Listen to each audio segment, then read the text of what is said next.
Assalamualaikum warahmatullahi wabarakatuh. Shalom. Kembali lagi bersama saya Ceria Meilan Makisurat, peserta Latsar CPNS KPU 2026 Angkatan 1 Kelompok 2 dengan Widya Iswara Ibu Sulistyawati Paita SEMM. Pada learning journal kali ini, saya akan berbagi pengalaman pembelajaran harian asinkronus yang terdiri dari tugas individu, learning journal tentang core value berakhlak, dan yang kedua tugas kelompok yaitu tentang video role model tokoh. Seperti yang sudah dijelaskan pada learning journal sebelumnya, core value berakhlak memiliki 7 nilai. Yang pertama, berorientasi pada pelayanan. Yang kedua, akuntabel. Yang ketiga, kompeten. Dan yang keempat, harmonis. Kelima, loyal. Dan keenam, adaptif. Serta ketujuh, kolaboratif. Selama mempelajari core value berakhlak, saya menyadari bahwa nilai ini adalah fondasi moral bagi kita sebagai ASN. Tantangan terbesarnya bukan menghafal singkatannya, tapi bagaimana mengubah mindset dari dilayani menjadi melayani, serta tetap adaptif di era digital ini.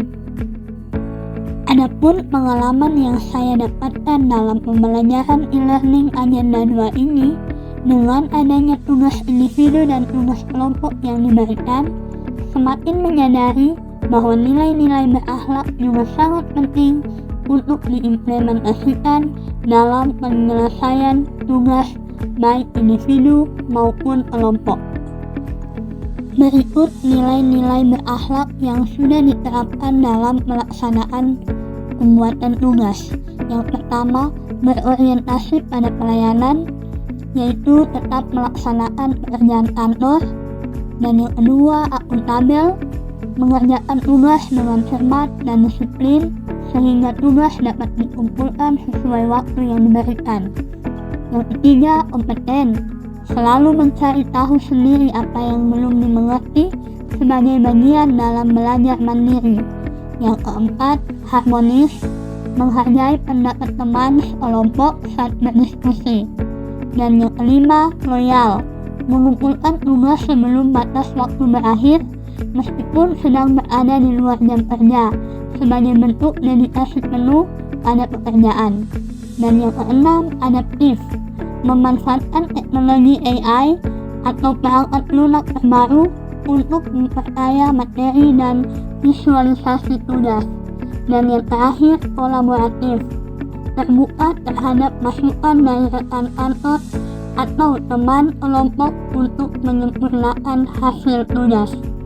Berikut pengalaman pembuatan tugas kelompok 2 agenda 2, yaitu role model tokoh berakhlak yang kami angkat yaitu Dr. Gerungan Saul Samuel Yakob Ratulangi. Tujuannya sebagai pemenuhan tugas kelompok pada agenda 2 e-learning Latsar KPU 2026 ini juga untuk melatih kemampuan dalam menganalisis dan dapat mengimplementasikan aksi nyata dari role model. Dan manfaatnya lebih mengenal sosok pahlawan Sulawesi Utara dan menggali apa saja perilaku, sikap, dan tindakan beliau yang sesuai dengan core value berakhlak. Kesimpulan yang saya dapatkan dari hasil pengalaman pembelajaran harian asinkronus ini yaitu yang pertama, nilai-nilai berakhlak bukanlah sesuatu yang baru atau asing. Nilai-nilai ini telah mendarah daging dalam sejarah bangsa kita, sebagaimana dicontohkan secara luar biasa oleh Sam Ratulangi. Beliau mengajarkan bahwa menjadi pelayan publik berarti harus memiliki kompetensi yang tinggi, namun tetap rendah hati untuk memanusiakan orang lain. Dan yang kedua, proses pengerjaan tugas ini sendiri telah menjadi laboratorium kecil bagi saya untuk mempraktikkan sikap akuntabel, kompeten, dan adaptif dan nilai-nilai lainnya. Saya menyadari bahwa kualitas hasil kerja kita adalah cerminan dari integritas kita sebagai ASN. Sesuai semboyan Samrat Pelangi, manusia baru dapat disebut sebagai manusia jika ia dapat memanusiakan manusia lain. Mari kita menjadi ASN yang membanggakan bangsa. Sekian Learning Journal kali ini, semoga bermanfaat dan terima kasih sudah menonton.